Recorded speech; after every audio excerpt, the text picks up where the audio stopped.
Hello children, good evening everybody. This is PIMS Educational Academy giving you online program. Today's class will be in English. How are you? Today we are going to learn a poem, first poem. Of course, in the direct class I have already given you a brief introduction. We are going to see the poem in detail. The title of the poem is Life and the poet is Henry Van Dyke. The poem total number of lines 14, 8 plus 6, and I will just you will just see the poem on the screen. I'll just read the poem first. Just listen to the poem. Try to grasp the general gist of the poem. Let me but live my life from year to year with forward pace and unreluctant soul, not hurrying to, nor turning from the goal, not mourning for the things that disappear in the dim past, nor holding back in fear from what the future wails, but with a whole and happy heart that pays its toll to youth and age and travels on with cheer.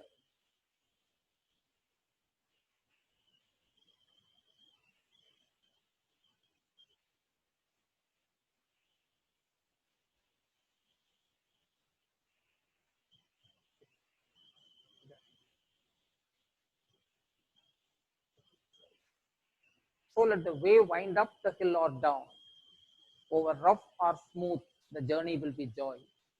Still seeking what I sought when but a boy, new friendship, high adventure, and a crown. My heart will keep the courage of the quest and hope that road's last turn will be the best. This is the poem. Total number of lines 14 lines, and last two lines contain the important message.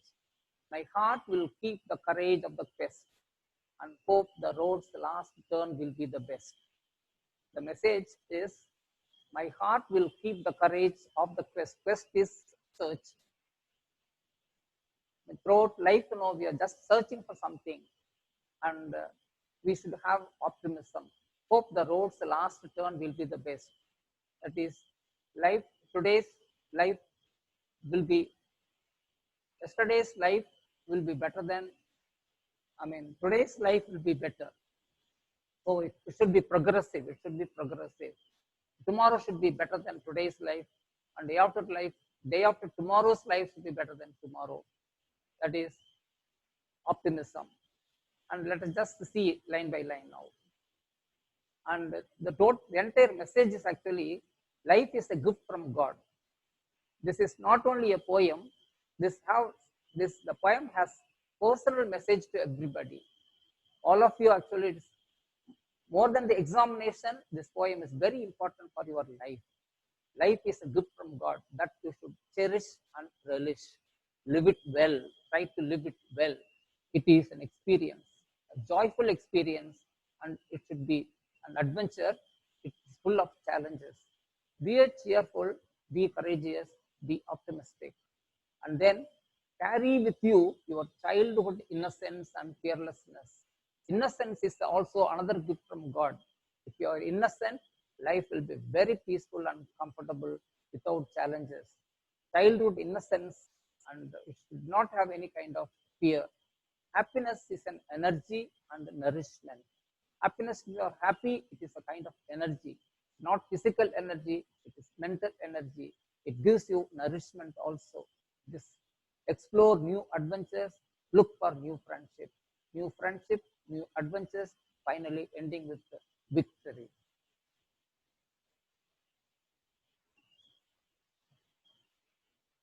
Now, let me but live my life from year to year with a forward pace and unreluctant soul. Here, I have just given you meaning for some phrases, words and phrases. For example, year to year means every year, that is all the years, complete life without any distinction, disparity, right from the first year to last year, right from birth to last death day. All years, all days are equal. You should give equal importance to life. Forward pace, we should carry a forward pace, that is courage. If it is downward, it is diffidence. If it is forward pace, it is confidence. Unreluctant means willing. Unreluctant you won't find in the dictionary, but the meaning of unreluctant is just opposite of reluctant. Reluctant, not willing. Unreluctant, willing. That willingness should be there. Life should have, you should be willing to lead the life. Paraphrase of the first two lines. I want to live my life in full with the courage and willingness. Okay. And then not hurrying to, nor turning from the goal. No hurry. Let us not be in a hurry. If you are not in a hurry, life will not be tension packed. And also you should not turn from the goal. You should have a fixed goal, that is destination. You should have one aim, one desire, one goal. I want to lead a comfortable life without speed or tension. That should be our motto. Also, I have one aim, one desire, and one goal in my life. Once you just fix it, there won't be any kind of distraction and deviation from your goal. And then not mourning for the things that disappear in the dim past. That up to that, no, 1 point, 1.5 lines make 1 point. Not mourning. I am not going to grieve. I am not going to be unhappy about things that pass. Past is past. Past things are not going to repeat. You might have learned a lesson from the past events, past lesson, but you should not grieve over, you should not feel sad about past events and results, unhappy results, because present is present. Don't worry about past, don't worry about future, because what is stored in future, nobody knows. Holding back in fear from what the future veils. Veils means covering. We don't know what the future has got in store. You should not try to cross the bridge before you reach. There is an English proverb. You should not try to cross the bridge before you reach. When you just reach the bridge, you try to cross it. And similarly, in future, you don't worry about future and don't worry about past. Live the present beautifully well, comfortably.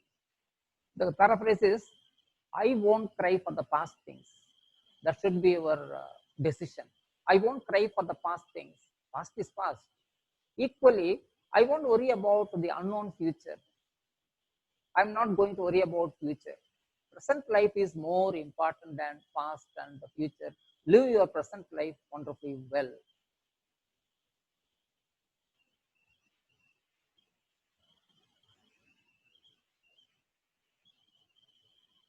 But with a whole and happy heart, the poem continues.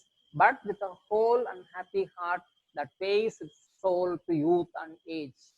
What is The message is, the meaning is, my entire life journey from youth to old age will be one of happiness. Life is a journey. It is an experience. Life is an experience. It is a journey. And you should have, from youth to old age, without any kind of deviation, distinction, it should be one full of happiness. You should be happy. That the happiness should not forsake you. Happiness should be accompanied the entire life. So let the way wind up the hill or down, over rough or smooth, the journey will be joy.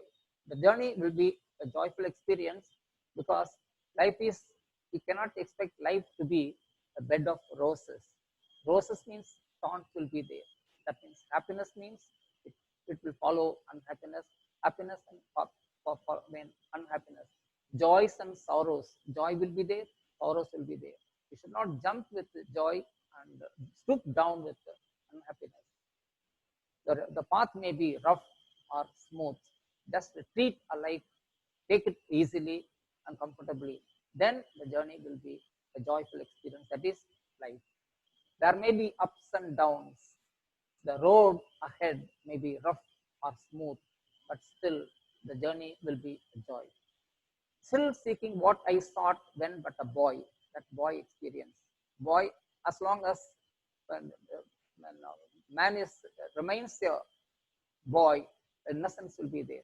When boy becomes, grows into adult, that innocence, fades to some extent. That innocence of the boy should be carried. That is, you should have new friends, new adventure, and the crown. Crown symbolizes victory here. So new friends, search for new friends, new good friends, maybe limited, but friends, a friend in need should be friend indeed. Such good friends should be there, new friends, high adventure, high challenges, try to find out good challenges, accept challenges, win over, tide over the situation, come out successfully in life. My search for new friendship, high adventure, and victory will continue.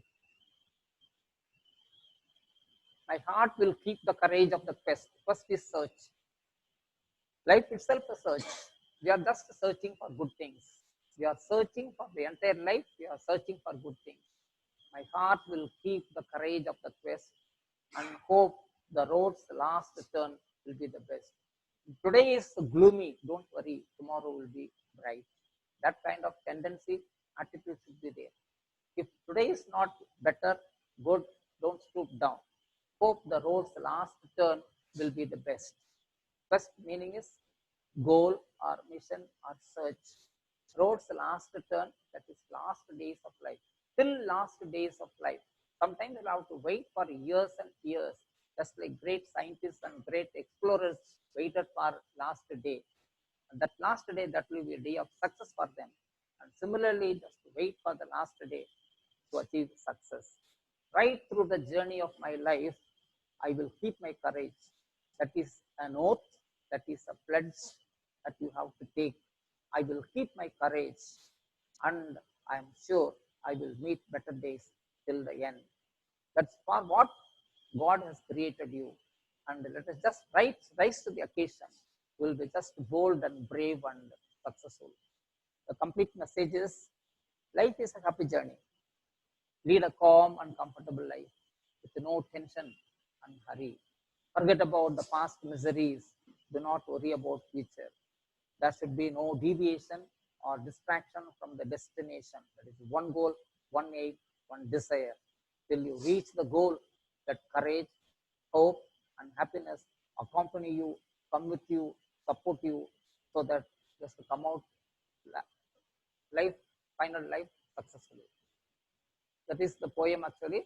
This poem just is a memory poem. How to memorize the poem, I'll just give you a clue. Don't read the poem again and again mechanically. That's not going to help you. Instead, every day in the morning when you are fresh, just take the poem, read the 14 lines, 8 plus 6, 14 lines, some 3-5 times intensively. To close the poem and then go ahead. Second day, the same time, read again 3 times. If you just continue reading for 10 days like this, 10th day automatically you would have got the poem in your memory.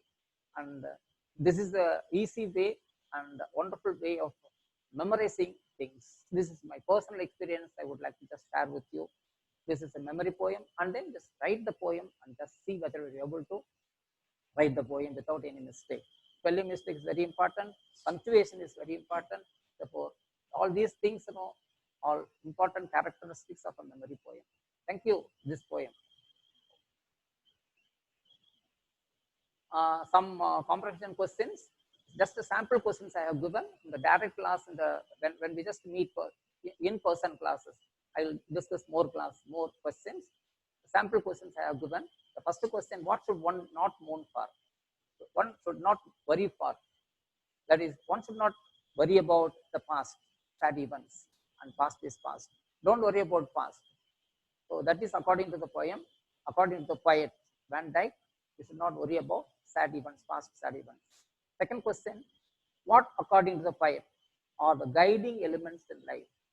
Guiding elements. What are all the guiding elements? Life is an experience journey.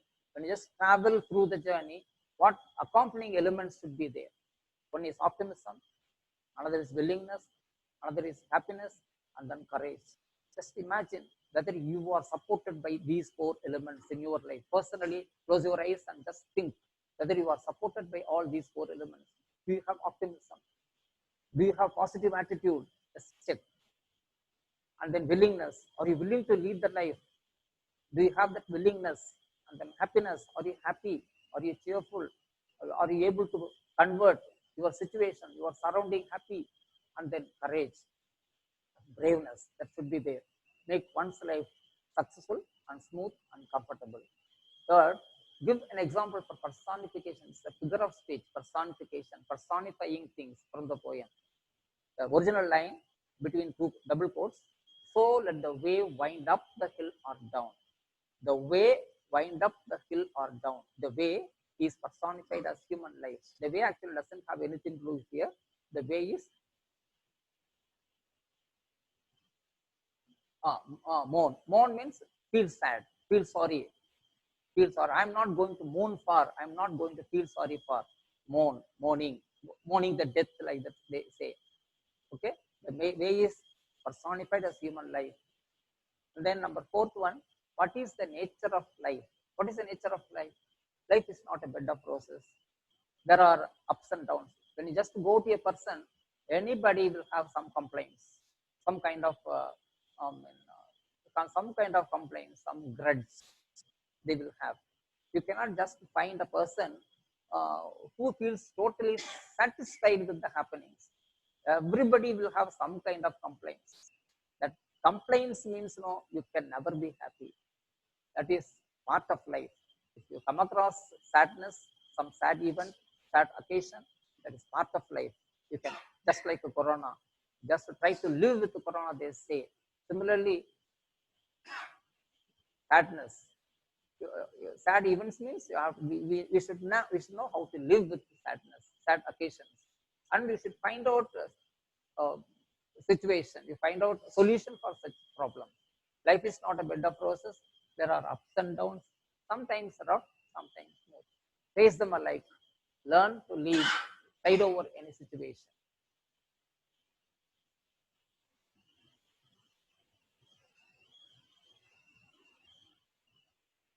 I think actually you would have just enjoyed the poem. The poem, as I already told you, we have to learn the nature of life, and accordingly we have to adjust our personality for a happy life, a comfortable life. There is no point in just complaining about our life. Life will be life. We have to accept it. You cannot change the situation. You have to change our personality so that life will be better. You cannot change the situation or environment, but you can just change yourself, your attitude, your temperament. If you don't, if you are reluctant not to change your temperament, then it will be sadness. Okay, now for a change, I'm going to take a grammar topic, and the grammar topic will be modal auxiliaries. Modals, shortly they are called modals. Modal means it's not MODEL, It is modal. Modal. Modal means adjective. Adjective is mood. Mood is noun. Adjective is modal. So these modal auxiliaries reflect the attitude or the temperament of the speakers. So that is why it is modal. Auxiliary means no, verbs are classified in two categories. One is main verb, the other one is auxiliary. Main verbs, actually go, come, eat, sing, dance, draw. These are all main verbs. Auxiliaries, when you come to auxiliaries, these auxiliaries help the main verbs to form tense. Okay. So auxiliaries are of two kinds. One is primary auxiliary, the other one is secondary auxiliary. Secondary also called modal auxiliary. And coming to primary auxiliaries, you have two categories. One is progressive, the other one is perfective. In modern English, they say progressive aspect and perfective aspect. Only two aspects. Progressive aspect is realized by be forms. Perfective aspect realized by have forms. Be forms you have am, is, are, where. These are all be forms. Be has got different forms, and these are all according to the subject, according to the person and subject. This modal auxiliary be will be changed. For example, if the subject is I, then helping verb will be am. If it is past tense, it will be was. I am listening to music. I was listening to music. I am listening to music. Am listening is the verb group. In this, am is auxiliary. Listening is main verb.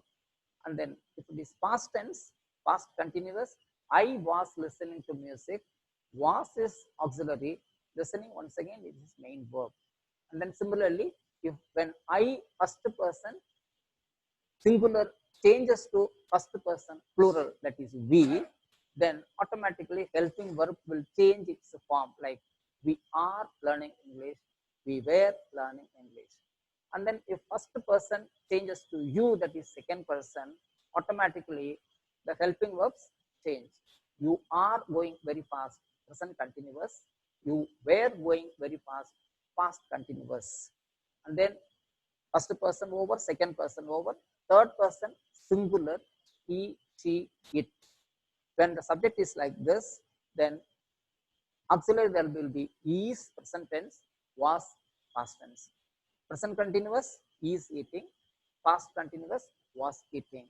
When you come to third person plural, they are dancing well, present continuous, they were dancing, past continuous. Okay, this is primary auxiliaries. Coming to the second one, have forms. Have, has, had. These are the three forms available. This have and has present tense and had past tense. And have, I and we will have as the auxiliary, and had a common form for past tense. I have done the work. We have done the work. If it is past perfect, I or we had done the work. When you go to second person, you have passed the test. That is present perfect. Have auxiliary, past is main verb. He, she, it means has left the garden. Has left the garden, that is verb group. In this, has is auxiliary, left is past participle. Okay, has left the garden. They have won the game. Once again, present perfect. They have won the game. Have is auxiliary, won is past participle. Now, these primary auxiliaries, be forms and have forms, can also be used as main verb. I think you understand what I say, what I'm saying. For example, I am working as a teacher. I am a teacher. What is the difference? I am a teacher. There is no verb group, only one verb, that is am. I am a teacher. I am working as a teacher. Both mean the same, but I am a teacher means am is the main verb there. But I am working as a teacher means am is becomes auxiliary. And similarly, I have a pen. I have a pen, have is main verb. I have got a pen is have is auxiliary, got is main verb. That is past participle. Have, has, had, all these verbs auxiliaries are always followed by past participle like written, gone, seen, done, etc. I have done the work. I have seen the snake. I have watched the TV. Past participle. That is primary auxiliary and be and have. And then secondary auxiliaries means you have in English they have identified 13 modal auxiliaries. Modal auxiliaries in English you can just find the list in your book. Can, could, may, might, will, would, shall, should, must, ought to, need, used to, dare. All these are 13 modal auxiliaries, but all these 13 modal auxiliaries are not frequently used by speakers. The frequency varies. Sometimes this can, could, may, might, usually we just use. But when you come to this ought to, should, dare, we don't use these modal auxiliaries quite often. And English people use these modal auxiliaries correctly. But we who learn English as a second language, we don't use modal auxiliaries properly. About some characteristics of modal auxiliaries, there is no yes ending in the third person, the present tense. For example, he goes to the market. This go is the principal verb and takes yes affix. Okay, takes, things. Like that, modal auxiliaries, cannot say cans, puts, wills, woods, and all. So that is one characteristic of modal auxiliary. Second one, modals express the mood, attitude of the speaker more than the tense, time, more than the tense and the time. Why I mean tense and time? Tense and time are an inseparable part of all verbs. But when you come to modal auxiliaries, these modal auxiliaries tell us something more than time and tense. That is mood, attitude, concept of the speaker. For example, in the next slide, I'll show you some examples. Third point, more than time, these modals express the mood, attitude of the speaker. Like, what are the attitudes? For example, permission, refusal, obligation, necessity, certainty, possibility, ability, probability, discontinued habit, challenging. These are all certain determination. These are all certain attitudes. These attitudes are expressed by these 13 modal auxiliaries. Okay, we'll just go pass on to the next slide. Questions, Rika?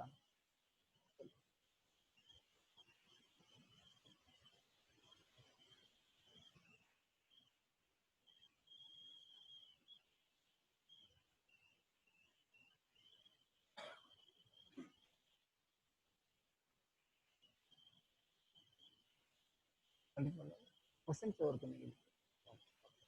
And then I'm going on to the next slide. That is talking about this do, did, does. This is a topic actually you will never see this inevitable do, did, does in any grammar book, whether it is foreign or Indian grammar book. This is my invention. Inevitable do, does, did means without do, did, does, you cannot perform a particular function, grammatical function. No way at all. That is negatives and questions formation. Forming negatives, forming questions. In English, the auxiliaries do, did, does are used in making negatives and questions. As I told you about the be form and have form, these auxiliaries do, did, does. These auxiliaries can also function as main verb. I do this work, main verb. I did this work, main verb. He does this work, the main verb. At the same time, I did not buy a house. There, did auxiliary. Okay, coming to this negatives. Under the caption negatives, you find 4 sentences and 2 columns. The first column you will have affirmative. The second column you will have 4 negatives. Corresponding negatives is just see. I bought a house. Suppose you want to negate I bought a sentence by I bought a house. How will you negate? Can you say I bought no house or I no bought a house like that? Without did, you just try to form a negative for I bought a house. It is impossible or unpracticable. I bought a house. I did not buy a house. Very simple. I did not buy a house. See the change. Bought past tense becomes buy because you have separated did from buy. I did not buy a house. Most of the senior people, even after engineering graduation and all, they come to me for, spoken English class. They do not know how to change this bought into did not buy, sings into does not sing. Somehow they just know, they overlooked this kind of subtle changes in English grammar. So be careful about it. Don't think that it's a very primary thing and I'm teaching and all. Be careful when you just use form negatives. I bought a house. I did not buy a house. He sings well. He does not sing well.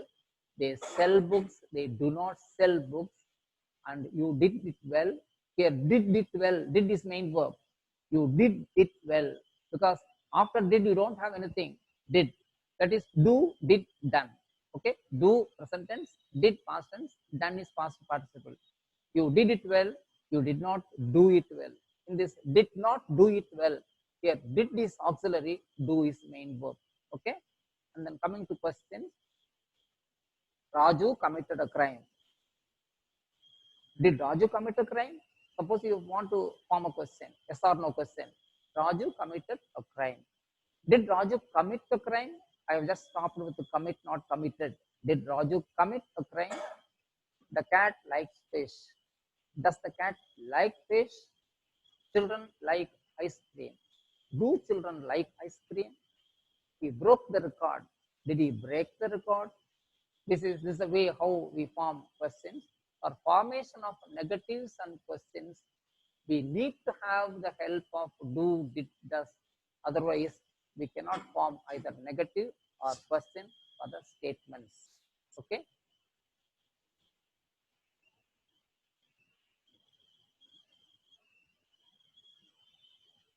And then coming to modal auxiliary, that's the aim of this series of slides. Modals, the concept, attitude, and mood. I told you, modal auxiliaries tell us more than time and tense. That is concept I said. I have given the concepts, enlisted concepts, and correspondingly I have given you illustration. Just see, first one is ability. He can speak English. He can speak English, that is ability. Okay, he can speak English. We are not worried about tense and all here. He can speak English means he has the ability to speak in English. Without modal auxiliary can also, we can express the idea using able. He is able to speak English. She is able to speak English is as good as he can speak English. Okay, but can is very, very crisp. And then inability, she cannot sing. Very simple. She cannot sing. An abbreviated form of cannot is can't. CAN apostrophe T, can't. And these abbreviated form, contracted form, we say is contracted forms. CAN apostrophe T, that is can't. This apostrophe, this is contracted forms are used in dialogues, not in formal writings and the prose writings and all. But in dialogues, in day-to-day conversation, you can use can't, won't, can't, needn't, couldn't, won't. These are all abbreviated forms. Sorry, contracted forms. And then permission is another mood, another concept. How will you give permission? Permission means you can ask for permission and you can give permission. For giving permission, we use two modal auxiliaries. You can speak to the patient. The doctor is giving permission to the visitor. You can now speak to the patient, or you may speak to the patient. Okay, and then while asking for permission, we can use all the four modal auxiliaries like can, may, might, could for asking permission. Can I come in, please? May I come in, please?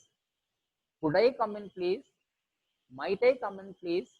So all the four modal auxiliaries can be used while asking for permission, but while giving permission, we use only can and may. We are not supposed to use you could speak, you might speak. No, there the concept will change. Okay, while giving permission, can and may, asking for permission, can, may I come in, please. And what is the difference between can I come in, may I come in, could I come in, might I come in? That is degree of politeness, modesty. If I just entering an interview hall, could I come in? Could I come in, please, sir? That is good, maximum. Okay. So, and then giving permission, you can use yes, you can, or you may. That main verb is missing there. You need not say you may come in or you can come in. And we are just left with 1 or 2 minutes. Within this time, we'll complete up to 6th example, obligation or command. That is another concept. That is obligation or command. You must pay the fees. You must pay the fees. You must attend the examination, means that is obligation. That's not obligation, that is command rather. That is speaker's authority. You must pay the fees. I expect you must pay the fees. But you should be polite to the elders is obligation on the part of the listener. That is a major difference between must and should. Must, speaker's authority. Should is advice or suggestion to the listener.